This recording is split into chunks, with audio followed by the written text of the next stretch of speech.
Hola, muy buenos días, espero que se encuentren bien.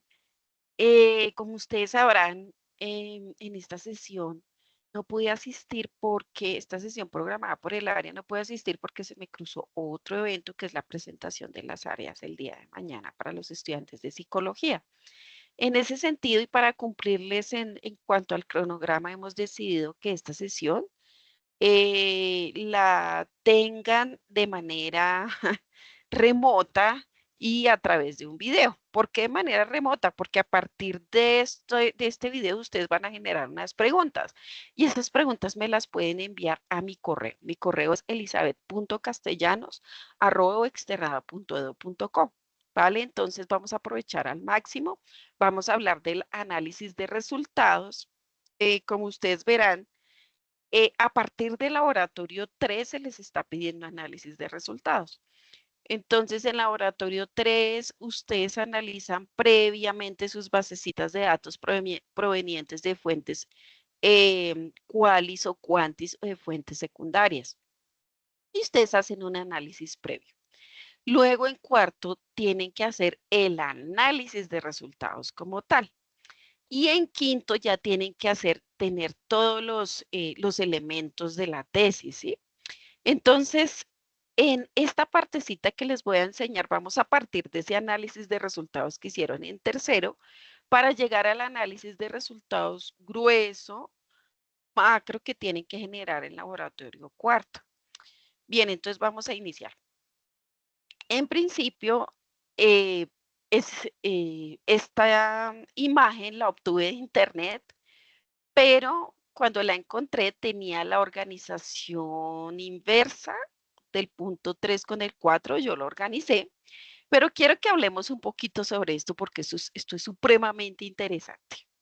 Entonces, según esta imagen que aparece en redes sociales, tenemos un primer momento que son los datos.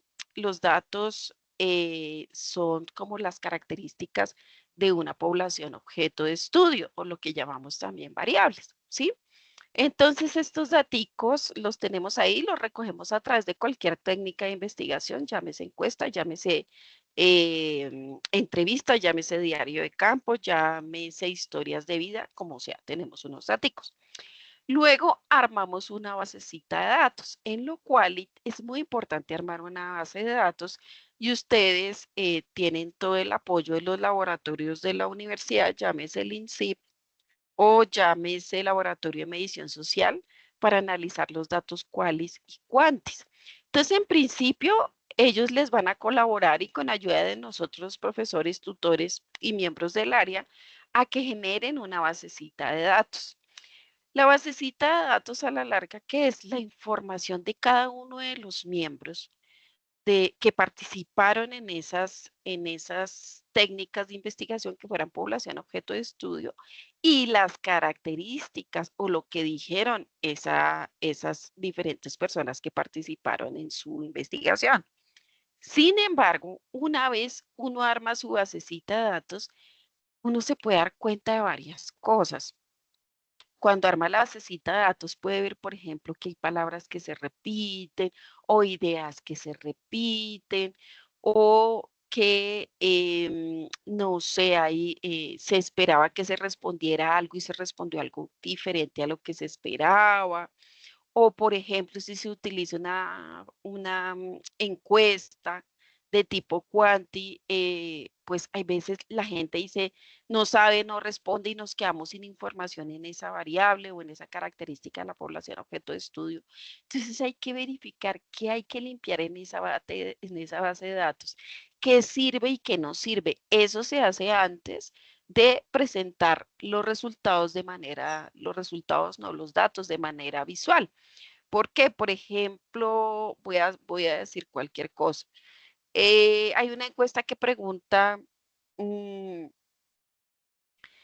¿qué le parece la Universidad Externada de Colombia? Buena, mala, regular, no sabe, no responde. Entonces, digamos que en esa encuesta el 50% responde variable, no le sirve para nada, tendría que eliminarla. Así pues pueden haber miles de, eh, digamos, casos o ejemplos, pero esa basecita tiene que estar limpia antes de presentar los resultados de forma visual o los datos de forma visual. Bien, la presentación de estos resultados en forma visual, si es información de tipo quali, pues ustedes lo van a presentar con los diferentes relatos. La persona uno dijo tal cosa, eh, en forma de prosa.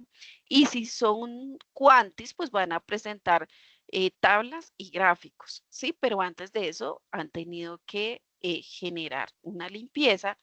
Y esas tablas y gráficos, sobre todo los gráficos, hay veces se utilizan los gráficos para todo, ¿no? Hay un gráfico para cada cosa. Y cuando ustedes van a Excel y le piden gráficos recomendados, ahí les va a dar la mejor opción de ese gráfico. ¿Sí? A veces presentamos unos gráficos de torta cuando son demasiadas variables y se debe utilizar un gráfico de barras, etcétera. ¿Sí? Entonces también hay que utilizar unos gráficos apropiados para cada variable o cada columna en su base de datos. Lo otro, hay veces presentan unos cuadros gigantísimos. Entonces los cuadros también deben estar sucintos y toda la información adicional que usted quiera que el lector verifique lo pone en anexos, ¿sí? Porque los cuadros tienen que, tanto gráficos como cuadros tienen que hacer esto, como que de manera clara decir, esta es la información que estoy presentando y no que se enrede la cosa. O también hay otros estudiantes que ponen un link de los cuadros, ¿no? Los cuadros tienen que estar presentados de manera sucinta en el documento y no tener que ir a un link a buscar que ahí esté, no, o sea, tiene que ser una presentación bastante prolija, ¿vale?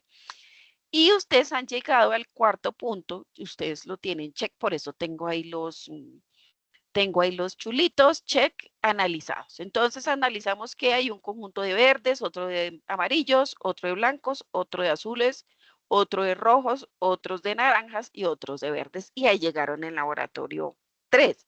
En laboratorio 4, inclusive en laboratorio 5, hay que analizar la información.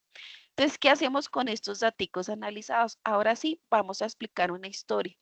Más o menos es una metáfora de cómo hacer un análisis de resultados. Sí, efectivamente ya hice todo este trabajo. Ahora sí, póngale color y cuente una historia. Entonces aquí se nos armó con toda esta información una casita y en esta casita viven unas personas y esas personas lograron comprar esta vivienda muy bonita, pero resulta que ellos tuvieron muchos problemas porque son migrantes, migrantes que fueron deportados en el gobierno Trump, pero allá en Estados Unidos lograron generar recursos para construir esa casa. Sin embargo, ellos querían seguir viviendo allá, etcétera, etcétera. De eso se trata el análisis de resultados, de contar una historia. Una historia que tiene una introducción, un nudo y un desenlace, una historia que sea interesante.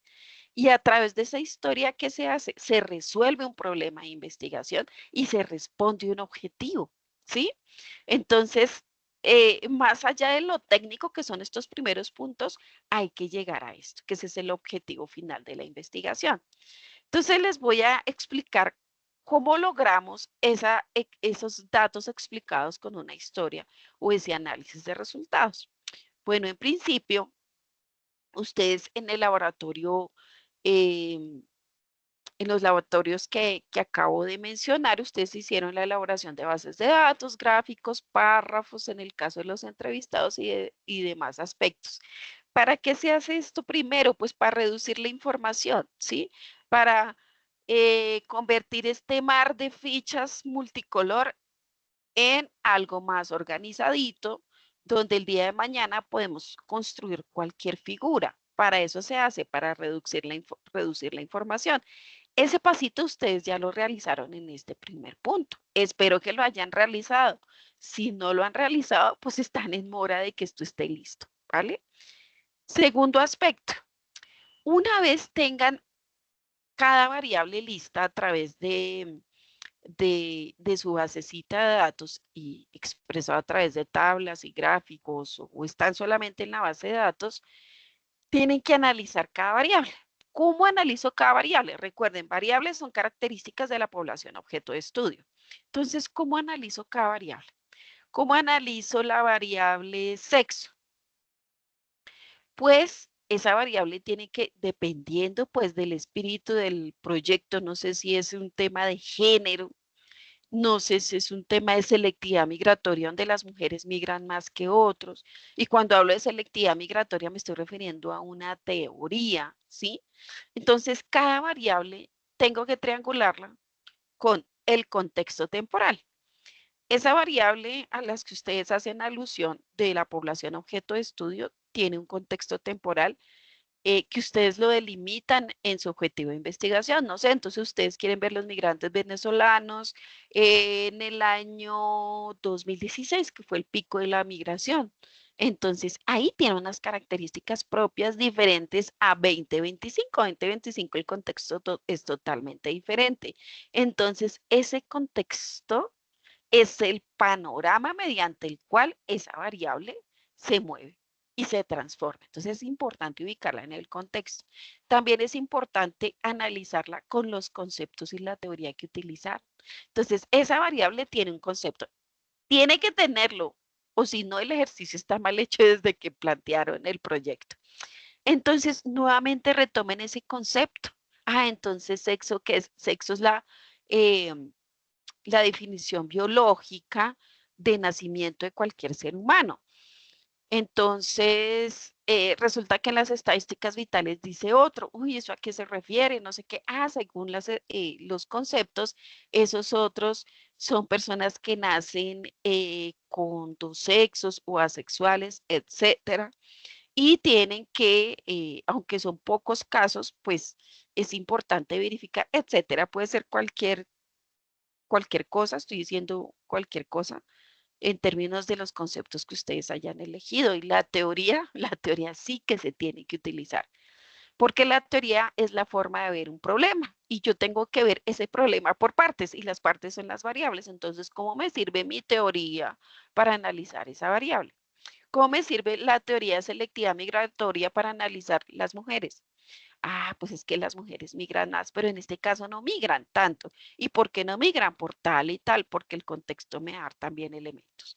¿Qué otra cosa utilizo para analizar la variable? El estado del arte. Aquí vuelve a aparecer el estado del arte. El estado del arte era para algo y es para ayudar a analizar estos conceptos que definen a estas variables.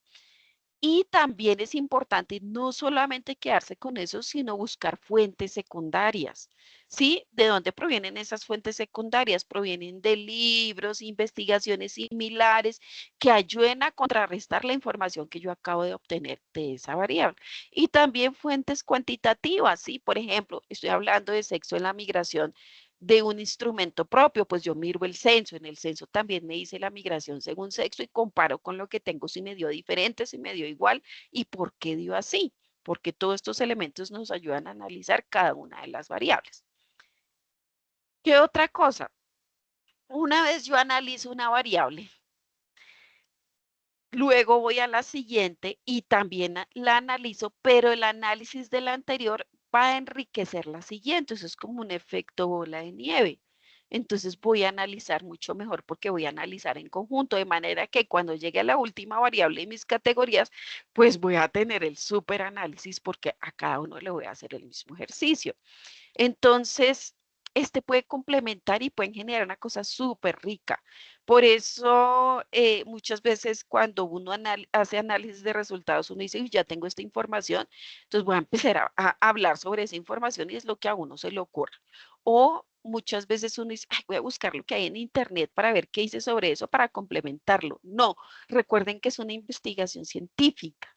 En ese sentido, tienen que utilizar todas las herramientas que usaron en el proyecto y asimismo generar el análisis de las variables individuales y de las variables en conjunto. De esta manera van a tener un análisis mucho más rico.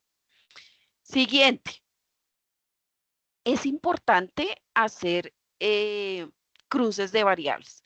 Hay veces nosotros nos quedamos, por ejemplo, cuando hacemos la operacionalización de variables o las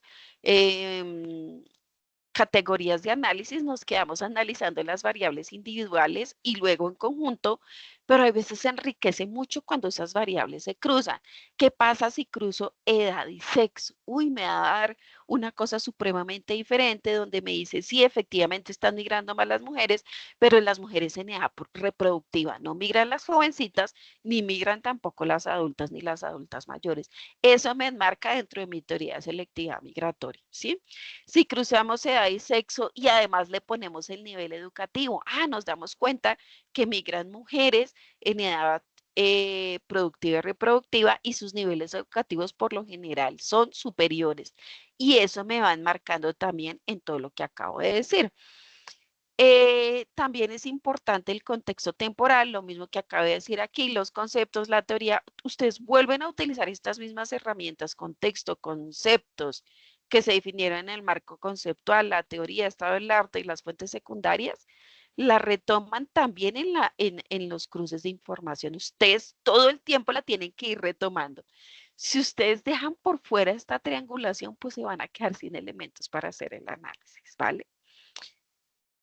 Ahora les voy a presentar un poquito cómo se generan esos hallazgos. Listo, yo hago todo esto, lo que les indico, y cómo genero hallazgos. ¿Qué son los hallazgos? Yo hago el análisis de resultado. Sí, esto era esperado. ¡Ay! Me encontré con algo que no esperaba, ¿sí? Entonces, dentro de los hallazgos, tenemos cada aspecto analítico generará hallazgos, es decir, cada partecita aquí analizada va a generar unos hallazgos y van a generar patrones o tendencias. Aquí está, hay que algo que se repite y se repite, eso es un patrón. O que se repite cuando esta variable está presente. Entonces, esos son los hallazgos, ¿sí?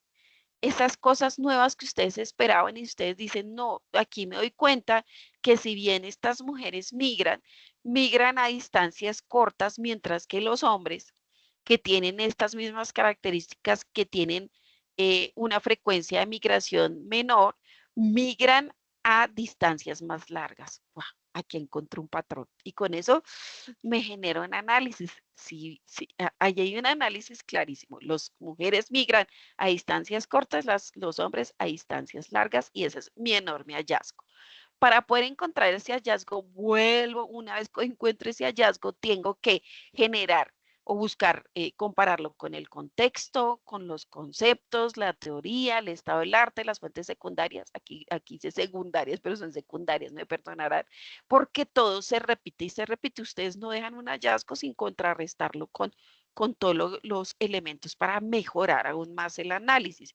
Si ustedes lo dejan así solo, va a parecer que es una impresión de ustedes, pero si lo contextualizan con todos estos elementos que les estoy mencionando, va a generar un análisis muy rico, ¿vale?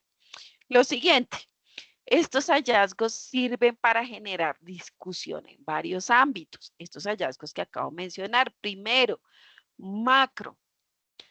¿Por qué? Porque ustedes van a decir de manera general, los migrantes por lo general tienen estos comportamientos, pero cuando estamos hablando de migrantes colombianos o de migrantes en América Latina, hay unos diferenciales sociales, culturales, demográficos, ambientales, ¿sí? Porque no es lo mismo los flujos migratorios del sur de Asia y de África a Europa que los flujos que se generan aquí en la región o que se generan hacia Estados Unidos. ¿Sí? Entonces ahí hay unos aspectos sociales, culturales. Por ejemplo, los vallecaucanos prefieren migrar a Chile, especialmente a Antofagasta. ¿Por qué? Porque ya tienen unas redes, etcétera. Hay más vallecaucanos en Chile que en Estados Unidos. ¿Cómo así? Luego Estados Unidos no era el más. No, hay muchos que migran a Chile porque es el país más desarrollado de Sudamérica. Pero eso cultural es lo que me da precisamente todo el análisis teniendo en cuenta contexto, conceptos, la teoría, estado del arte, etcétera. Y segundo, micro, ser crítico con la propia investigación. Hay veces uno dice, uy, pero es que yo estaba esperando esto y me dio lo otro. Sea crítico con su propia investigación. Hay veces uno dice, no, es que esto, no sé, todo es perfecto. Hay muchos investigadores que van detrás de algo recogen información y precisamente por la intención que iban detrás de esa investigación, eso mismo encuentra. Entonces uno dice, a ver, ¿no habrá un sesgo en esa investigación? Entonces, para evitar el sesgo, es importante ser crítico con la propia investigación. ¿Y qué le permite? ¿Cómo puede ser crítico con la misma investigación? A través de los hallazgos, ¿vale? Siguiente. La suma de esos hallazgos se convertirán en el insumo de las conclusiones y recomendaciones. Las conclusiones no son la repetición de los resultados. Las conclusiones son los hallazgos de la investigación.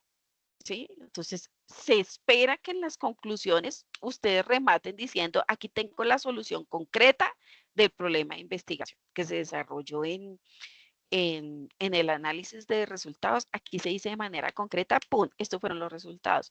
Y también recomendaciones, porque con esos hallazgos ustedes dicen, si bien encontré esto, hubiera sido importante haber preguntado algunas cosas más o haber utilizado una encuesta y una entrevista, etcétera. Entonces ahí es la oportunidad para generar las diferentes recomendaciones en el análisis de datos.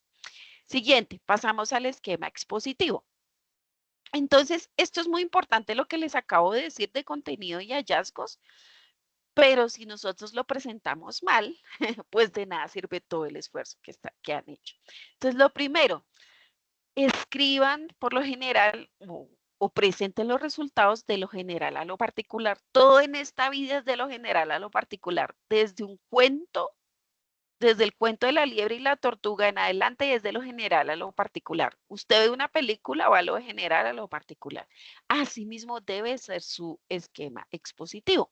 Entonces, pueden hacer los análisis desde el primer objetivo específico hasta el último objetivo específico, ¿sí?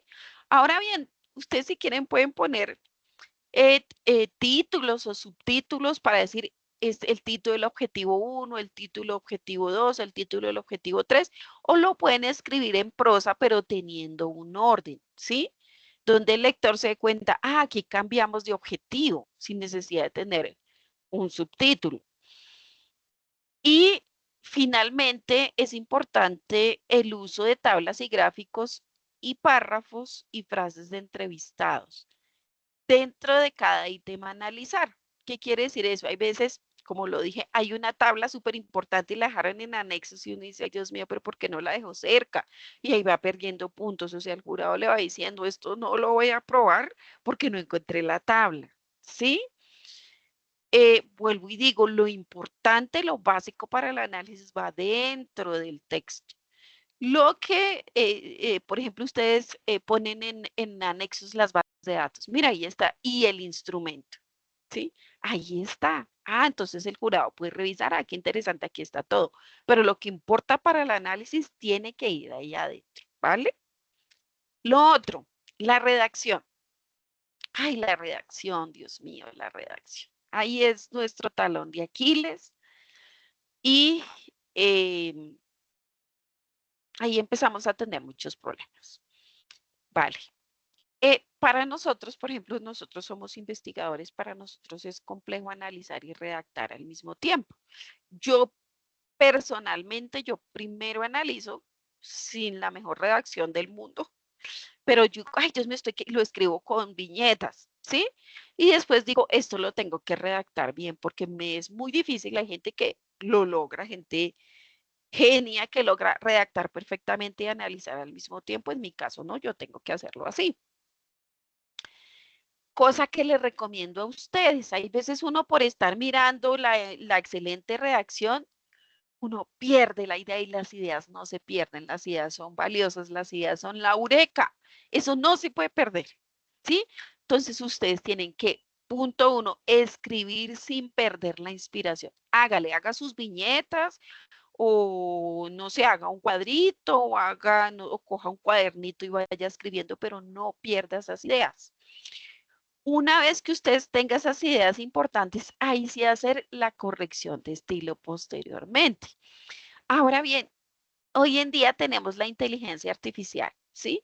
Tenemos muchas IA que nos ayudan a hacer correcciones de estilo, por ejemplo, Trinca, ahí ayuda a hacer una corrección de estilo maravillosa También ChatGPT, Gemini, etcétera. Lo que tienen que tener cuidado cuando hace la corrección de estilo es que no le cambien su inspiración. Por eso, IA es una herramienta, no es el que pone el pienso. Ustedes son los que ponen el pienso y la herramienta le ayuda a hacer corrección de estilo, ¿vale? Tercero, eh, es importante ajustar todo según normas APA. Por ejemplo, como ustedes en la redacción tienen que utilizar conceptos, teorías, estado del arte, y todo eso viene de diferentes escritores y escritoras e investigaciones, pues yo lo que hago es poner de manera simple, pongo aquí cuando digo sin perder inspiración, tampoco pierdo la cita de dónde viene porque después no la encuentro como, es como la aguja en un pajar, no se encuentra. Entonces lo que hago es poner entre paréntesis, este es Sutano y pongo, guardo eso en una carpeta donde diga Sutano y después lo pueda eh, encontrar, ¿sí? Porque si no es súper difícil. Pero posteriormente ustedes pueden aplicar las normas APA 7 o si esto se hace de último. Si ustedes no pueden ir escribiendo y poniendo normas APA. Sin embargo, que no les falte las normas APA, porque hay veces se quedan con la idea que les da la inteligencia artificial. Aquí en la segunda parte volví aquí a hacer corrección de estilo posteriormente y resulta que la inteligencia artificial le dio la super idea, ustedes empezaron a escribir, a copiar y pegar y resulta que esa super idea viene de otro autor. Entonces tienen que tener muchísimo cuidado. Yo sé que ustedes ahorita tienen otras IA que le ayuda a encontrar si ChatGPT o Gemini escribieron eso de qué autor viene, pero recuerden que la inteligencia artificial es complaciente. Hay veces le genera una información que no tiene nada que ver, ¿sí? Le genera unos links que cuando usted va a mirar, muchas veces usted pone el link y el autor, pero muchas veces esa investigación no tiene nada que ver con lo que la inteligencia artificial dijo o mostró. Entonces, mucho cuidado, no se confíen en la inteligencia artificial, que por decir que sí lo tengo, les muestra cualquier cosa y ustedes lo copian sin pienso y tienen que tener mucho cuidado para evitar todo tema de plagios y demás. Entonces, esto al final, con mucho cuidado, mucho amor, esto, esto lleva tiempo, esto es muy mamón. Ojalá no existiera, pero es una de las maneras para evitar mm, tal vez trampas en la investigación de todo tipo. Siguiente, en cuanto a la redacción, les recomiendo escribir frases cortas. Hay veces hay unas disertaciones en un solo párrafo y el párrafo es una hoja completa donde empiezan hablando que el pajarito pasó y después terminan hablando de Petro. Entonces las frases tienen que ser cortas, sujeto, verbo, complemento. Las mujeres venezolanas residen principalmente en la localidad de Suba. Ahí está, sujeto, verbo, complemento. Punto seguido. Siguiente frase. La siguiente frase, esa es la frase principal. La siguiente frase acompaña esa principal frase o me explico, alimenta esa frase principal, ¿sí? Entonces, la idea secundaria, terciaria, etcétera, que alimente esa frase con la misma estructura, sujeto, verbo, predicado. Si van a cambiar de idea, cambian de párrafo, ¿sí? Hay veces las escrituras es el talón de Aquiles, pero para eso estamos nosotros, para ayudarlos. Y no se fíen de todo de inteligencia artificial para esta parte. Esta parte tienen que hacerla ustedes porque ahí van a desarrollarse como profesionales. El profesional necesita escribir. Y si bien tenemos la inteligencia artificial, ustedes son los profesionales, no los secretarios que van a retomar todo de ahí. Esa es la diferencia, ¿no? Lo otro, verificar que los párrafos tengan la idea principal acompañada de ideas secundarias y finalmente aprovechar la ayuda de la inteligencia artificial. Bien, este era lo que tenía para ustedes. Espero que les haya sido útil esta información. Por favor, cualquier pregunta lo envían a mi correo y bueno, quedo súper atenta a todo lo que requiera. Un millón de gracias y estamos en contacto.